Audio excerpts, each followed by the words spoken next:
Alhamdulillah, segala puja dan puji syukur atas limpahan nikmat yang Allah berikan kepada kita selaku hambanya. Allah mudahkan langkah kita menuju masjid ini. Allah lunakkan hati kita untuk tunduk dan patuh dengan perintah-perintah Allah. Selanjutnya bersalawat kita dengan mengucapkan lafaz Allahumma salli ala Muhammad wa ala ali Muhammad. Mudah-mudahan kelak kita mendapatkan syafaat beliau di hari akhir. Bapak-bapak, ibu-ibu, jamaah yang dimuliakan oleh Allah Azza wa Jalla, InsyaAllah di malam ini seperti biasa kita kembali meneruskan kajian kita, kajian hadis arba'in, dan insyaAllah di malam ini kita sudah masuk ke hadis yang ke-34. Artinya mungkin di 8 kali pertemuan lagi lah kita, insyaAllah kita selesai mengkaji kitab Arba'in An-Nawawiyah. Nanti kalau selesai kitab Arba'in, insyaAllah nanti kita akan membahas kitab hadis yang lain, mungkin kitab Riyadhus Shalihin atau kitab yang lain insyaAllah. Bapak-bapak, ibu-ibu, jamaah yang dimuliakan oleh Allah Azza wa Jalla, hadis yang ke-34 yang akan kita bahas ini salah satu hadis yang mungkin cukup masyhur. Cukup sering kita mendengar hadis ini, bahkan mungkin sebagian kita sudah hafal hadis ini, dan mungkin karena sering juga ustadz-ustadz kita menyampaikan hadis ini. Hadis ini tentang amru bil ma'ruf wa nahyu anil munkar. Atau lebih pasnya hadis ini lebih detailnya lagi, hadis ini tentang larangan untuk melakukan kemungkaran atau ajakan untuk melarang orang melakukan kemungkaran, nahyu anil munkar. An Abi Sa'id Al-Khudri radhiyallahu anhu qala, hadis ini dari seorang sahabat yang mulia, Abu Sa'id Al-Khudri radhiyallahu anhu, semoga Allah meridhai beliau. Qala, dia berkata, sami'tu Rasulullah sallallahu alaihi wasallam yaqul, kata Abu Sa'id Al-Khudri, saya pernah mendengar Rasulullah sallallahu alaihi wasallam berkata, man ra'a minkum munkaran falyughayyirhu biyadihi. Kata Rasulullah sallallahu, barang siapa yang melihat sebuah kemungkaran, falyughayyirhu biyadihi, maka hendaklah dia merubah dengan tangannya. Fa in lam yastati' fa bilisanihi, kalau seandainya belum sanggup, belum bisa berubah atau belum sanggup merubah dengan tangan, maka ada pilihan yang lain atau ada cara selanjutnya, kata Rasulullah SAW, fa bilisanihi, maka dengan lisannya. Habis itu Rasulullah SAW mengatakan lagi, fa in lam yastati', jika masih tidak bisa, jika tidak bisa juga dengan lisan, fa biqalbihi, maka dengan hatinya. Wa dzalika adhaful iman, dan ini adalah selemah-lemah iman. Hadis ini hadis sahih karena terdapat di dalam kitab Sahih Muslim, hadis yang ke-49 dalam kitab Sahih Muslim. Jamaah yang dimuliakan oleh Allah Azza wa Jalla, para ulama itu mengatakan hadis ini salah satu hadis pokok di dalam Islam. Karena hadis ini bercerita pentingnya kita itu melarang orang untuk melakukan kemungkaran. Bahkan para ulama kita itu sebenarnya bersepakat, Pak, jamaah yang dimuliakan oleh Allah, hukum mencegah orang melakukan kemungkaran itu hukumnya wajib. Caranya saja yang beda-beda. Karena memang Rasulullah SAW di dalam hadis ini pun mengatakan, kalau sanggup kita dengan tangan kita, pakai tangan. Kalau tidak sanggup kita dengan tangan, maka turunkan pakai lisan, pakai mulutnya kita. Kalau tidak sanggup pakai mulutnya kita, maka yang terakhir itu adalah dengan hatinya kita. Dan itu adalah selemah-lemah imannya kita. Maka dari hadis ini para ulama kita itu mengatakan, hukum mencegah atau melarang orang itu untuk mengerjakan kemungkaran itu hukumnya wajib. Maka jemaah yang dimuliakan oleh Allah Azza wa Jalla, hadis inilah insyaallah akan kita bahas di malam ini. Cuman waktu maghrib kita atau menjelang maghrib ke isya itu sekarang ini tidak panjang, Pak. Mau khawatir nanti pembahasan kita itu tidak terlalu detail ya, karena memang waktu itu sekarang sudah 18.45, azan isya itu 19.17 atau 19.18, 19.19 kalau tidak salah itu. Artinya tidak terlalu lama sekali kita ceramah, tapi mudah-mudahan bisa kita selesaikan hadis ini. Para ulama memuji hadis ini, salah satunya Syekh Muhammad Ad-Dumyati di dalam kitab Al-Jawahir Al-Lu'li'ah. Kata beliau, "Hadzal hadis qaidatun min qawaidid din." Hadis ini merupakan salah satu prinsip dalam agama. Garis besarnya seseorang wajib melakukan amar ma'ruf dan nahi mungkar sesuai kemampuannya. Jadi sebenarnya dalam Islam itu sewaktu kita melihat orang melakukan sebuah kemungkaran, habis itu kita diam saja, tidak larang dengan kekuatan, dengan tangan kita tidak ada kita cegah, dengan lisan pun tidak, sampai dengan hati pun tidak kita cegah, maka para ulama kita itu mengatakan orang tersebut juga melakukan kemaksiatan.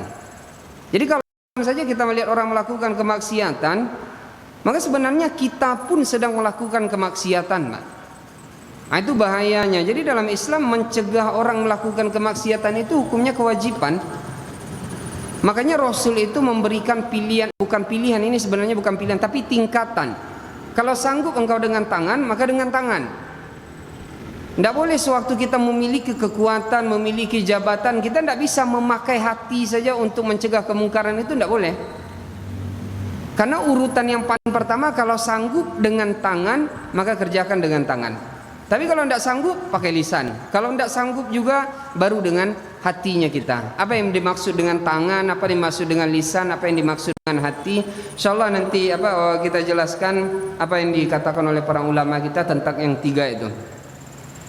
Habis itu Imam Nawawi juga memuji hadis ini, mengatakan huwa min a'zami qawaidil Islam. Kata Imam Nawawi, hadis ini merupakan prinsip yang sangat penting di dalam Islam. Sebenarnya kalau kita dulu mungkin sering juga kita sampaikan, di dalam ayat Al-Quran itu ada asbabun nuzul. Nah kalau di dalam hadis itu ada asbabul wurud, Pak. Nah ini sebenarnya hadis ini bukan asbabul wurud, karena sebenarnya hadis ini sudah diucapkan oleh Rasul kepada Abu Sa'id Al-Khudri. Cuman Abu Sa'id Al-Khudri pernah menyampaikan hadis ini dalam sebuah kejadian. Di waktu itu ada Marwan bin Hakam. Beliau ini seorang Beliau ini seorang pemimpin lah di waktu itu, Marwan bin Hakam. Nah, sewaktu di salat Idul Fitri. Jadi kan biasanya kita salat Idul Fitri itu beda dengan salat Jumat, Pak. Kalau salat Jumat itu kan khutbah dulu baru salat. Tapi kalau di Idul Fitri itu kan sholat dulu, habis itu khutbah. Nah Hakam di waktu itu, Marwan bin Hakam di waktu itu melihat kejadian ini kan, karena kan kejadian sampai kini kan banyak terjadi, Pak. Entah wallahu alam di negeri kita, cuma kalau di Arab sana ini kan ceramah ini Idul Fitri. Idul Fitri itu kan sholat dulu, habis itu baru ceramah. Nah kebanyakan orang itu habis sholat itu mereka pulang saja. Jadi mereka tidak mendengarkan ceramah. Beda sama sholat Jumat. Kenapa orang mau sampai selesai sholat Jumat tersebut? Karena sholatnya itu di akhir, ceramah dulu baru sholat. Jadi Marwan bin Hakam ini beliau itu mau menjadikan sholat Idul Fitri ini seperti sholat Jumat. Bagaimana kalau kita ganti? Keinginan beliau itu kan bagus. Karena yang diinginkan oleh beliau banyak melihat orang-orang yang sholat Idul Fitri, setelah sholat pada pulang semua. Jadi tidak dengarkan ceramah, tidak dengarkan tidak seperti sholat Jumat. Maka beliau berinisiatif, bagaimana kalau kita miripkan dengan sholat Jumat, didahulukan saja khutbahnya, habis itu baru ditutup dengan sholat. Maka di waktu itu ada seorang sahabat, seorang ulama juga mengatakan tidak boleh seperti itu, karena aturan yang telah ditetapkan oleh Rasulullah SAW, syariatnya itu di dalam sholat Idul Fitri itu harus mendahulukan khutbah, harus mendahulukan sholat baru khutbah setelah itu. Dia berbeda syariatnya dengan sholat Jumat. Maka sewaktu sahabat itu mengatakan itu kepada Marwan bin Hakam, Maka datang di waktu itu Abu Sa'id Al-Khudri. Maka beliau sampaikanlah hadis ini. Kata Abu Sa'id Al-Khudri, sebenarnya Rasul SAW itu atau Rasul SAW itu pernah berkata dulu, kata Rasul SAW, man ro'a minkum mungkaron falyughayyirhu biyadihi. Maka keluarlah hadis ini, disampaikan oleh Abu Sa'id Al-Khudri tentang hadis ini. Ini ada para ulama kita mengatakan ini bagian dari asbabul wurud hadis ini. Selanjutnya jemaah yang dimuliakan oleh Allah Azza wa Jalla, ini sebenarnya kalau dari segi bahasa pun bisa kita bahas, ini cuman kita singkat saja. Man ro'a minkum, barang siapa yang melihat. Yang melihat itu dalam Islam, ro'a itu ada beberapa, ada dua. Ada yang melihat itu dengan mata, ada yang melihat itu dengan ilmu. Jadi kalau bahasa kita mengetahui itu bukan belum tentu dia melihat. Tapi bisa jadi dia mendengar dari orang lain. Nah, yang hadis ini konteksnya adalah barang siapa yang melihat dengan mata kepalanya. Jadi kata Rasulullah SAW, man ro'a minkum munkaron, barang siapa yang melihat dengan mata kepalanya ada kemungkaran. Jadi memang di hadapannya, bukan dia mendengar dari si A, dia mendengar dari si B, dia mendengar dari orang lain, enggak. Tapi hadis ini mengatakan barang siapa yang secara langsung melihat sebuah kemaksiatan. Lebih kurang seperti itu yang diingin oleh Rasul. Tapi kalau misalkan kita di satu tempat, kita mendengar ada kemaksiatan dan tempat lain, maka di sini tidak berlaku kepada kita. Karena ini barang siapa yang langsung secara mata dia melihat kejadian tersebut, maka apa yang diperintahkan oleh Rasul SAW, falyughayyirhu biyadihi. Lihat jemaah yang dimuliakan oleh Allah, menariknya Rasul SAW itu memakai fa, ada huruf fa di sini. Fa itu maknanya melakukan sebuah pekerjaan tanpa ada rentan waktunya, Pak. Itu salah satu fungsi fa itu. Misalkan kalau saya katakan begini, kalau dalam bahasa Arab, Ja'a Muhammadun fa'aliyun. Itu kalau diartikan ke bahasa kita, Muhammad datang, lalu setelah dia Ali. Dan jarak orang ini datang itu tidak ada fasenya, tidak ada jarak waktunya. Tapi kalau kita katakan Ja'a Muhammadun summa Aliyun, ada kata summanya di sana, bukan fa. Itu datang Muhammad, lalu beberapa lama setelah itu datang juga Ali. Kayak gitu diartikannya. Tapi kalau dipakai fa, itu datang Muhammad, tidak ada fase yang tidak lama setelah itu, pokoknya tidak ada jeda waktunya, datang lagi Ali. Nah, sama seperti ini jemaah yang dimuliakan oleh Allah. Rasul SAW itu mengatakan, man ro'a minkum mungkaron, barang siapa di antara kalian yang melihat kemungkaran, falyughayyirhu, apa yang diinginkan oleh Rasul, maka langsung hendaklah orang itu merubah kemungkaran tersebut. Jadi tidak ada fase dulu merubah dulu fase untuk berpikir dulu atau hal-hal yang lain. Tapi Rasulullah SAW mengatakan langsung di waktu itu dirubah kemungkaran tersebut. Cuma nanti kita dalam hadis ini Rasul langsung menyampaikan fase-fase merubahnya. Falyughayyirhu biyadihi. Apa maknanya? Yadun di sini itu ada artinya tangan. Tapi dalam beberapa makna yadun itu bisa diartikan kekuatan, jabatan. Maka jemaah yang dimuliakan oleh Allah Azza wa Jalla, seorang ayah dia memiliki hak kuasa terhadap anaknya.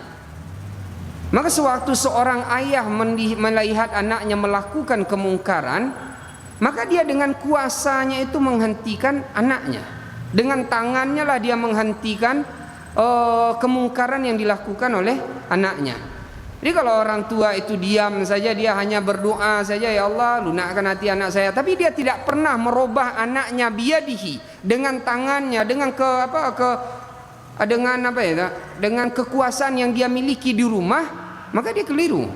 Kan ada juga orang tua itu yang tidak mau anaknya melakukan kemaksiatan, dia diam saja, tapi dia doa saja, merubah cuma dengan hati saja atau dengan lisan, tapi dia tidak pernah melakukan dengan tangan, maka ini keliru. Karena yang pertama itu dirubah dengan tangan dulu. Artinya kalau kita punya kekuatan, kita punya kemampuan untuk merubah dengan tangannya kita, maka rubahlah dengan tangannya kita. Pemerintah dia bisa merubah aturan-aturan yang ada kemungkaran di sana dengan tanda tangannya dia. Maka rubahlah. Itulah fungsi dari biyadihi di sana. Jadi kalau yang bisa merubah kemungkaran itu dengan kejabatan yang dia miliki, rubahlah dengan jabatan tersebut. Maka orang yang memiliki jabatan yang bisa merubah sebuah aturan dengan jabatannya dia, maka dia tidak bisa cuma berdoa saja untuk agar orang-orang tersebut bisa berubah, enggak. Karena dia memiliki kekuatan untuk merubah hal tersebut. Karena Rasul SAW di dalam menyebutkan hadis ini bukan memakai bahasa au. Au itu atau. Kalau Rasul membahasakan dengan barang siapa yang melihat kemungkaran maka robahlah dia dengan tangan atau dengan lisan atau dengan hati. Itu baru boleh kita memilih salah satu dari cara tersebut. Tapi di sini Rasul SAW itu mengatakan falyughayyirhu biyadihi. Hendaklah dia merubah dengan tangannya dia. Habis itu Rasul mengatakan fa in lam yastati, tapi kalau dia tidak sanggup merubah dengan tangannya, baru dengan lisannya dia. Artinya jamaah yang dimuliakan oleh Allah Azza wa Jalla, misalkan kayak kami lah misalkan. Mencari orang melakukan kemaksiatan, anggaplah orang cewek-cewek berjalan berdua berpaluk-paluk di tepi jalan. Kalau kami pakai kekuasaan, tidak bisa. Kenapa? Ya pokoknya ngecek siang. Pasti itu akan dikatakan sama dia. Siang, mangang larang den. Akhirnya yang terjadi nanti bisa perkelahian, bisa seterusnya dan seterusnya. Maka yang memiliki kewenangan untuk memakai yadun itu orang yang memang bisa melakukan memiliki kekuasaan untuk bisa merubah orang tersebut. Maka pakailah kekuasaan. Ada misalkan dibikin aturan-aturan, misalkan seorang orang tua dia bikinkan aturan di rumahnya, seorang anak gadis wajib pulang ke rumah sebelum maghrib. Maka kalau belum pulang juga sebelum maghrib, dia pakai kekuatan dia pakai kekuasaan di dalam rumah dia untuk menghilangkan kemungkaran ini. Tidak bisa langsung dia, ya Allah kalau mau ini rubah ya Allah, tidak bisa langsung meminta sama Allah, tidak bisa.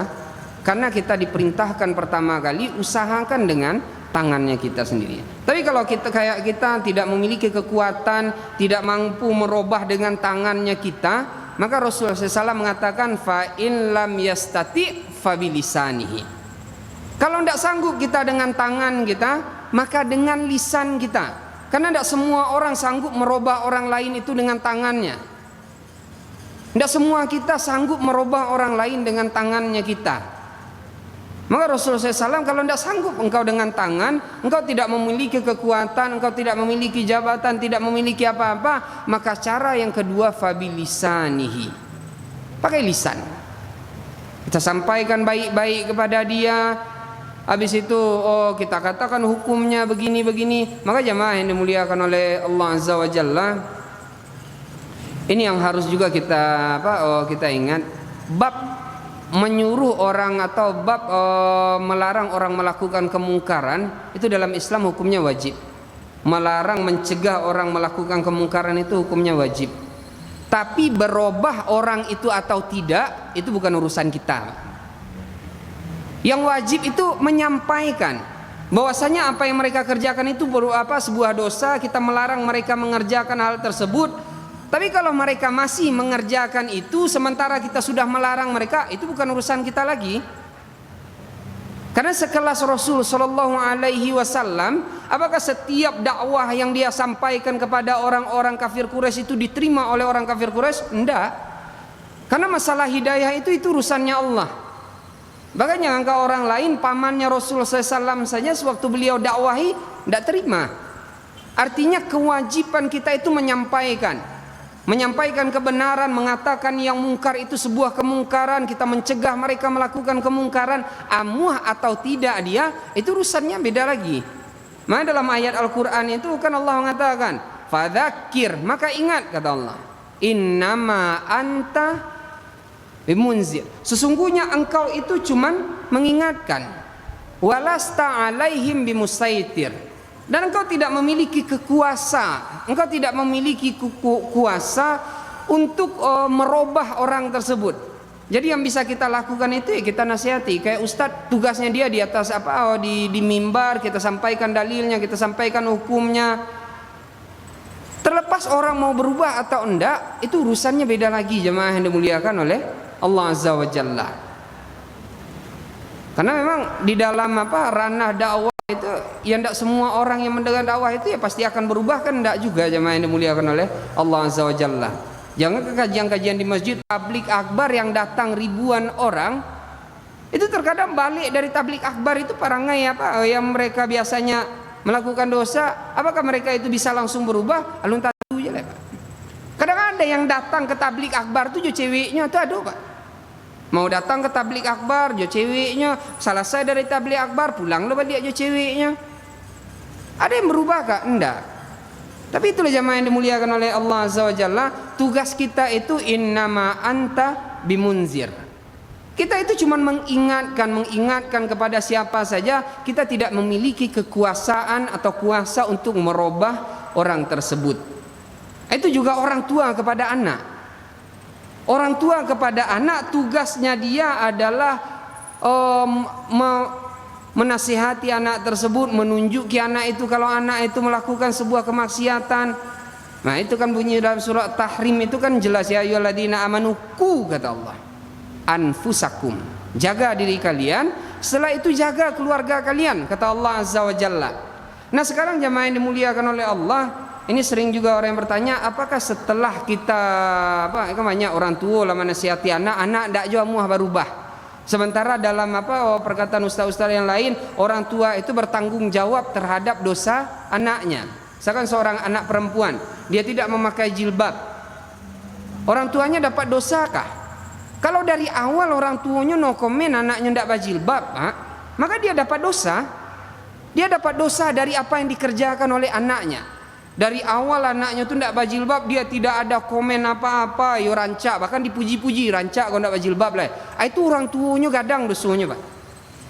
Tapi misalkan orang tuanya sudah mengingatkan anak ini, sudah dia ingatkan anak inilah dipasu lah segala caru dia kerjakan, dan anak ini tidak mau juga berubah, maka dosa yang dikerjakan oleh anak tersebut dialah yang tanggung. Maka ini berlaku ayat Allah, la yaziru waziratan wizra ukhra. Jadi seseorang itu tidak mewariskan dosa orang lain. Ini berlaku di sana walaupun orang tua dengan anak. Jadi tidak sagalo karaju anak itu orang tua yang menanggung, Mbak. Tidak sagalo karaju istri itu suami yang menanggung.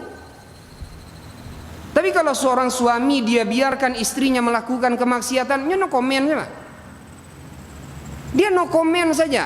Istrinya dia itu melakukan dayus, dia melakukan laki-laki lain, tidak ada rasa cemburu dalam hatinya. Itu kan dayus tuh. Hilangnya rasa cemburu di dalam diri seorang laki-laki terhadap istrinya. Itu kan dayus. Bagalak-galak laki-laki lain biasa sih, berjalan laki-laki lain biasa sih. Tidak ada cemburu di dalam dirinya. Itu kan dayus. Nah ada seorang suami, apapun yang dikerjakan oleh istrinya itu dia tidak masalah. Kapulang Jambara Semarang, ke Pai Josia Semarang, iko. Istrinya tidak pakai jilbab pun dia tidak masalah. Nah sewaktu seperti hal seperti ini, maka suami mendapatkan dosa dari pekerjaan istrinya tersebut. Tapi kalau seandainya suami sudah ingatkan, sudah ini suruh begini, istrinya tetap tidak mau, kan ada juga orang jamaah yang dimuliakan oleh Allah, yang agak-agak karih. Sakariha orang menyuruh, sakari itu nya maindaan.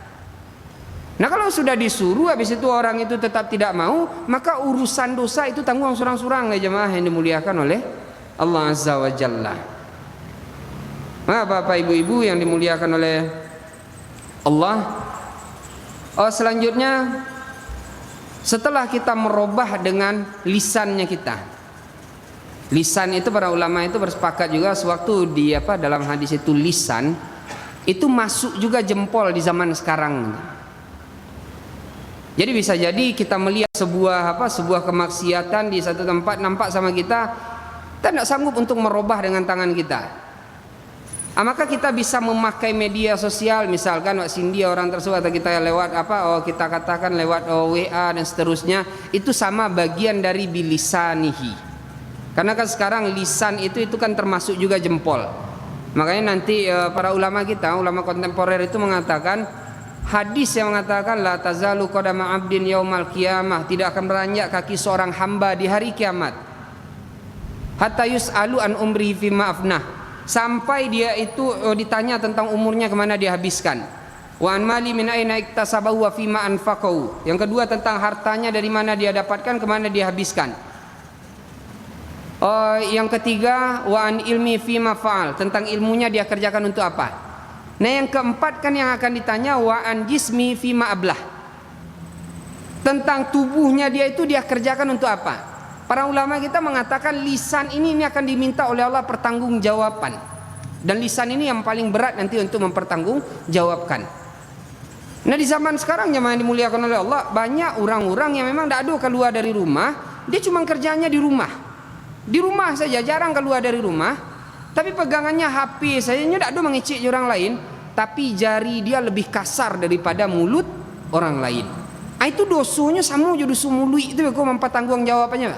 Apa yang dia ketik pakai mulutnya, pakai jempolnya itu, status yang dibuatnya, ikut-ikut dan seterusnya, itu sama beratnya nanti mempertanggungan jawabkan lisan.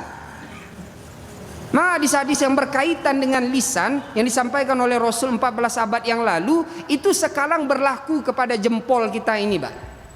Karena zaman Rasul itu kan tidak ada media sosial, orang tidak bisa mengecek lewat media sosial. Kalau kini kan lewat media sosial itu jari kita yang berkata, Pak. Bikin status menghina orang itu kan lewat jarinya kita. Share-sharean berita yang belum tentu kebenarannya itu kan jari kita semua yang mengerjakan. Bahkan memfitnah orang lain dengan handphone itu kan jari kita yang bekerja. Maka fungsi jari ini di akhirat itu sama seperti lisannya kita. Jamaah yang dimuliakan oleh Allah Azza wa Jalla, fa in lam yastati' fa bilisanihi. Habis itu Rasul mengatakan fa in lam yastati' fa biqalbihi. Nah kalau belum juga bisa dengan lisan, maka Rasul menyuruh fabi qalbihi, dengan hatinya dia. Dan ini pilihan terakhir. Setelah hadis ini Rasul tidak ada lagi mengatakan fa in lam yastati, tidak ada lagi.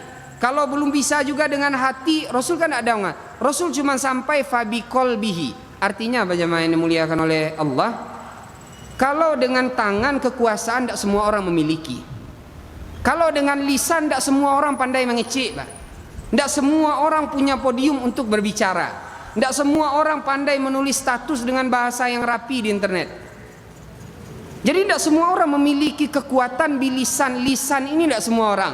Tidak semua orang memiliki kekuatan tangan. Tapi kenapa setelah Rasul mengatakan fabi qalbihi, itu ucapan yang terakhir? Karena sesungguhnya semua orang bisa memakai hati. Maka itulah cara mencegah kemungkaran yang paling lemah itu dengan hati. Dan semua orang bisa melakukannya. Artinya jemaah yang dimuliakan oleh Allah, ini tandanya kita menjalankan hadis ini, atau tandanya kita terlepas dari beban wajib untuk menjalankan nahyu anil munkar itu adalah, kalau kita pakai tangan, ya pakailah tangan. Tidak sanggup pakai tangan, maka dengan lisan. Tidak sanggup dengan lisan, maka dengan hati. Maka muncul tanda tanya besar, bagaimana caranya mencegah kemungkaran itu dengan hati? Maka para ulama kita mengatakan fabi qalbihi itu maksudnya adalah membenci dan menolak di dalam hati. Jadi kalau ada orang ini selemah-lemah iman itu, kalau ada orang melakukan sebuah kemaksiatan, kita rubah dengan lisan kita, rasa-rasa tidak mungkin. Kenapa rasa-rasa tidak mungkin? Ya misalkan orang minum 10 orang, Pak. Awak surang, kawak rubah dengan kekuatan kita, awak yang habis, Pak. Kita yang habis. Tidak mungkin kita bisa merubah dengan tangannya kita. Kita berubah dengan lisannya kita. Awak nasihati lo orang, orang ko lah tahu sadonya minuman khamar tu haram tu, orang tu lah tahu sadonya ke 10 orang tu.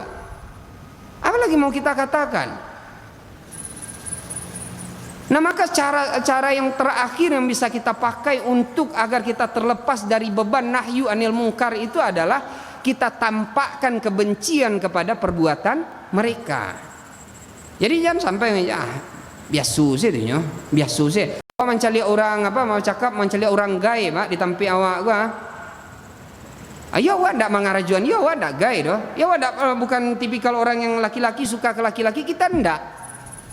Tapi kadang bapak ndape biar menurut ambo biasa saya tunjuk laki-laki suka ke laki-laki. Karena ada orang yang tipikal seperti ini. Itu pada dasarnya dia pun sudah melakukan sebuah kemaksiatan. Nah, sewaktu kita ini kalau kemaksiatan itu yang memang secara hukum dia qat'i, itu sesuatu yang diharamkan. Memang semua orang itu semua apa atau dalam Islam itu memang yang dia kerjakan itu disepakati keharamannya. Kayak minum khamar itu ke semua ulama itu menyepakati keharamannya. Tapi kalau di dalam sesuatu yang masih ada ikhtilaf di sana itu ada perbedaan para ulama, nah itu berbeda lagi jemaah yang dimuliakan oleh Allah Azza wa Jalla. Misalkan maaf cakap, ada sebagian orang mengatakan musik haram, ada sebagian mengatakan musik tidak sampai haram. Nah, tahu-tahu kita ini mengatakan nahyu anil munkar itu termasuk salah satunya mencegah musik. Ini dalam musiknya saja ya Pak ya. Karena nanti kita rembetkan ke hal-hal yang lain, itu panjang dia. Ini di musiknya saya, misalkan lah ada kita melihat lapau itu dia putar-putar musik. Kita ini atau bagian orang yang menegakkan nahyu anil munkar. Nah langsung kita katakan sama orang itu, atau langsung main tangan coba ke orang-orang itu kita katakan haram. Ini tidak boleh juga. Apa sebab? Karena memang di dalam musik pun ulama berbeda pendapat. Ada yang mengharamkan, ada. Ada yang mengatakan musik itu tidak haram, ada Pak. Ada yang mengatakan musik itu tidak haram, itu ada. Kalau di Muhammadiyah ada marsnya Muhammadiyah, ada juga. Artinya kan ini pakai musik juga. Makanya jemaah yang dimuliakan oleh Allah Azza wa Jalla, yang begini-gini ini tidak bisa kita main langsung-langsung. Tapi kalau yang sudah sepakat para ulama mengatakan yang sesuatu itu haram, maka kita harus berani merubah kemungkaran tersebut. Kalau bisa pakai tangan ya rubah pakai tangan. Kalau tidak bisa pakai tangan maka turunkan pakai lisan. Tidak sanggup juga kita pakai lisan, maka pakai hati. Ini malah kita tampakkan kebencian kita pada mereka. Habis itu tidak dilanjutkan dengan kata jika tidak mampu. Kadang orang jemaah yang dimuliakan oleh Allah Azza wa Jalla,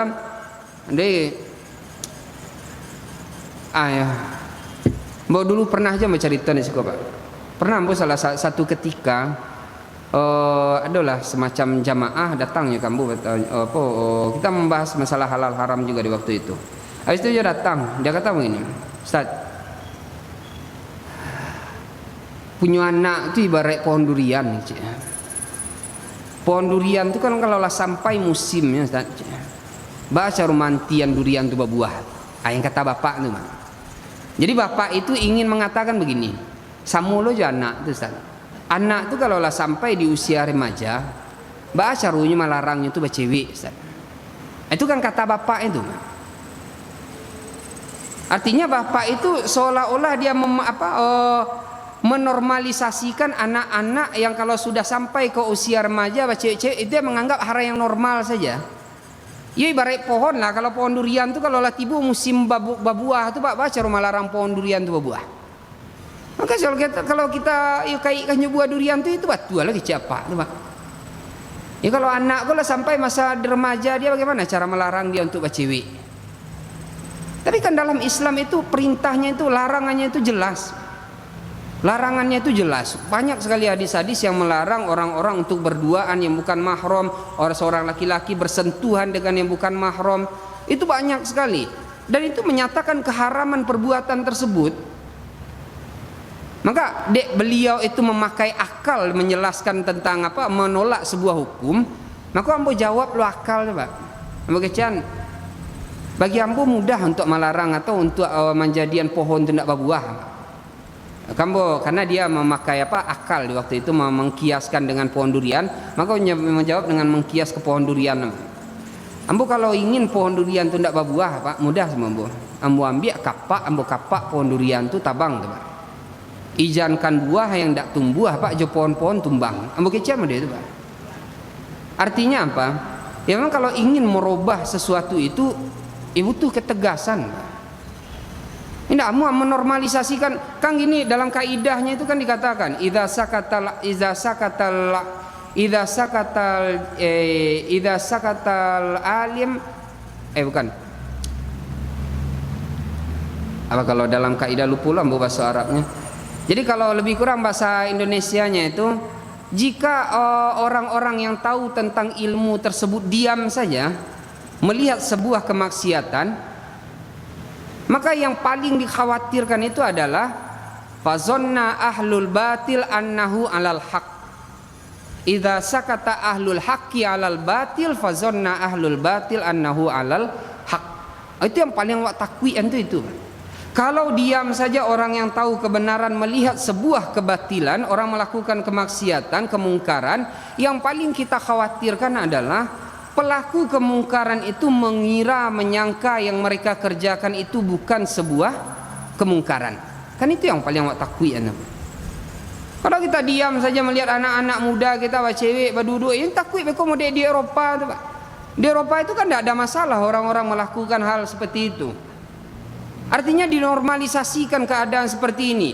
Bahkan kini di Mahra itu, di sekolah-sekolah itu ada kawan yang tidak cewek itu karena semacam karena galaan, Pak.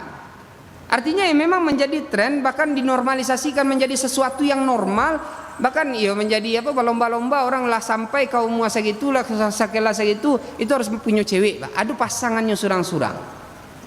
Ini kan sebenarnya kalau tinjauan dari hukum Islam ini kan keliru kita sebenarnya, jemaah yang dimuliakan oleh Allah Azza wa Jalla.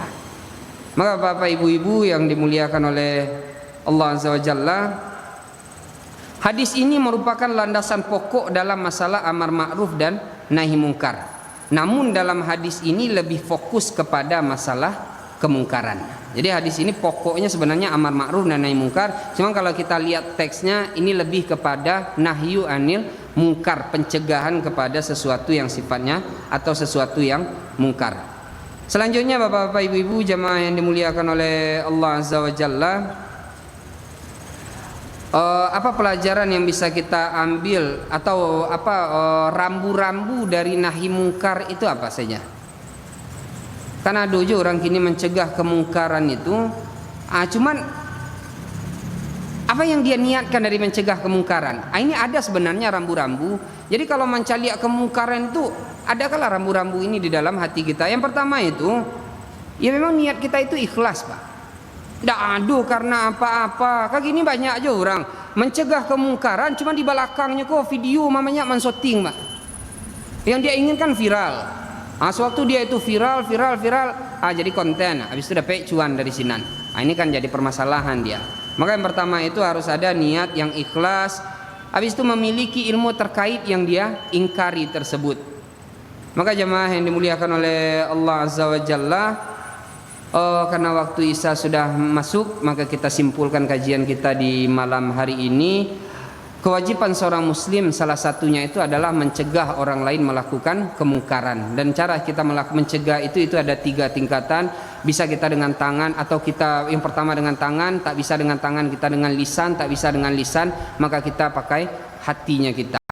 Maka itu sebuah kewajiban yang disepakati oleh para ulamanya kita. Terakhir, mudah-mudahan apa yang kita sampaikan ada manfaatnya. Mudah-mudahan kita dijaga oleh Allah dari segala kemungkaran, kemaksiatan. Dan terakhir, mudah-mudahan Allah kumpulkan kita di akhirat di dalam surganya Allah Azza wa Jalla. Subhanakallahumma bihamdika asyhadu an la ilaha illa anta astaghfiruka wa atubu ilaik. Assalamualaikum warahmatullahi wabarakatuh.